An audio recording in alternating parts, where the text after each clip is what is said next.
வணக்கங்க. பன்னீர் பட்டர் மசாலா எப்படி செய்கிறதுன்னு பார்க்க போகிறோம். ஒரு மொத்தமான பாத்திரத்தை எடுத்து அடுப்பில் வச்சுக்கிட்டு ஒரு 4 டீஸ்பூன் நெய் ஊற்றிக்கங்க. கூட கடலெண்ணெய் கொஞ்சம் சேர்த்திக்கோங்க.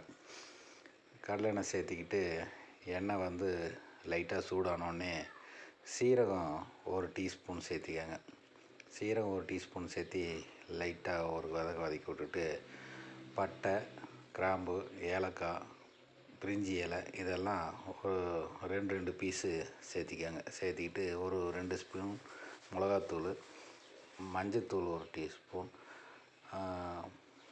மல்லித்தூள் ஒரு 4 டீஸ்பூன் போட்டு நல்லா வதக்கி விட்டுட்டு கூட நாம் அரைச்சி வச்சுருக்கிற பெரிய வெங்காயம் 4 வெங்காயம் அரைச்சி வச்சுருக்கோம், அதையும் கூட சேர்த்து வதக்கிங்க. வதக்கிக்கிட்டு இஞ்சி பூண்டு ஒரு 2 டீஸ்பூன் அளவுக்கு அரைச்சி வச்சுருக்கோம், அதையும் சேர்த்திக்கோங்க. சேர்த்திக்கிட்டு நல்லா வதங்கி வந்தோடனே தக்காளி ஒரு 3 தக்காளி அரைச்சி வச்சுருக்கோம், அதையும் சேர்த்தி நல்லா வதக்கி விட்ருங்க. சேர்த்தி வதக்கிக்கிட்டு நம்ம தேங்காய், முந்திரி, கசகசா அரைச்சி வச்சுருக்கோம், அதையும் அது கூட சேர்த்தி நல்லா வதக்கி விட்டுட்டு அது கூட தயிர் வந்து ஒரு 3 டீஸ்பூன் சேர்த்திட்டு தேவையான அளவு உப்பு சேர்த்திக்கோங்க. உப்பு சேர்த்திக்கிட்டு நல்லா வதக்கி விட்ருங்க. வதக்கி விட்டுட்டு இப்போ சர்க்கரை ஒரு 2 டீஸ்பூன் சர்க்கரை சேர்த்திக்கிங்க. அது பன்னீர் பட்டர் மசாலா இனிப்பாக இருந்தால் தான் நல்லாயிருக்கும். அது கூட சர்க்கரை சேர்த்திட்டு தேவையான அளவு தண்ணி ஊற்றிக்கோங்க.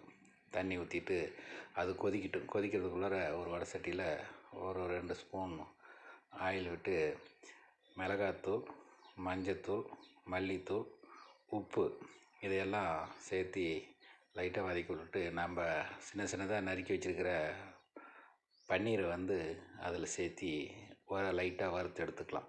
ஏன்னா பன்னீர் வந்து இந்த காரம் உப்போடு சேர்ந்து வதங்குச்சுன்னா தான் நல்லா டேஸ்ட் இருக்கும். வதக்கி எடுத்து வச்சுருங்க. எடுத்துக்கிட்டு நம்ம சேர்த்தி வச்சுருக்கிற மசாலா வந்து கொதித்து ரெடியாக இருக்கும். அந்த மசாலா கூட நம்ம வதக்கி வச்சுருக்கிற பன்னீரை சேர்த்து விட்டுருங்க. சேர்த்து கொட்டிட்டு லைட்டாக கிண்டி விடுங்க. வேகமாக கிண்டிடாதீங்க. கிண்டினீங்கன்னா பன்னீரெல்லாம் உடஞ்சிரும். லேசாக கிண்டி விட்டுட்டு ஒரு பச்சை மிளகா 2 மிளகா நறுக்கி வச்சுருக்கோம், அதை அது கூட சேர்த்தி ஒரு மூடியை போட்டு 10 நிமிஷம் சிம்மில் வச்சுருங்க. 10 நிமிஷம் கழித்து எடுத்துட்டு கொத்தமல்லி தழை பொடியாக நறுக்கி வச்சுருக்கோம், அதையும் கொஞ்சம் சேர்த்திட்டு லைட்டாக கலக்கி விட்டுட்டு தட்டு போட்டு மூடிடுங்க. மூடிட்டு 10 நிமிஷம் சிம்மில் வச்சுருங்க. 10 நிமிஷம் கழித்து பார்த்திங்கன்னா எண்ணெய் பிரிஞ்சு வரும். பிரிஞ்சு வந்ததுக்கப்புறம் தோசை, சப்பாத்தி, சாப்பாடு நம்ம எதுக்குள்ளே வேணாலும் வச்சு சாப்பிட்லாம். சாப்பிட்டு பார்த்துட்டு கமெண்ட்ஸில் எப்படின்னு சொல்லுங்கள். நாங்கள் சாப்பிட்டு பார்த்தோம், அருமையாக இருந்தது. நீங்களும் சாப்பிட்டு பார்த்துட்டு எப்படி இருக்குதுன்னு சொல்லுங்கள். செய்ய தெரியலனா நம்ம வீட்டுக்கு வாங்க, செஞ்சு சாப்பிட்டு போகலாம். நன்றி, வணக்கம்.